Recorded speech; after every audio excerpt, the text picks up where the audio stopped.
Today, the Energy Regulatory Commission, ERC, has ordered to revoke with immediate effect all of the provisional authorities to operate issued in favor of Siquijor Power Corporation or SIPCOR generating units for its multiple violations of operational and regulatory compliance requirements. ERC ordered the revocation of SIPCOR o yung SA Power Corporation na pag-aari po ng mga bilyar dyan po sa Siquijor.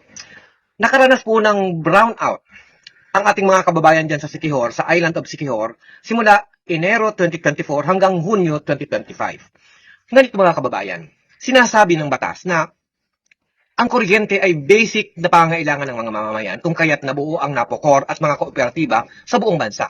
Na dapat maging ang generation na pinagmumula ng kuryente ay dapat na pag-aari ng pamahalaan, na pagkukuhanan ng mga kooperatiba ng affordable o abot kaya at murang supply ng kuryente, kaya ang daming na isa sa pribadong mga kooperatiba. Ngayon po, sa usapin po ng kooperatiba sa buong bansa, meron pong 122 electric cooperative sa buong bansa. Sa mga kooperatiba pong iyan, may iilang lubog sa utang o nasa category E, ibig sabihin, lubog sa utang, mismanaged, mababa ang collection efficiency, at mataas ang system loss.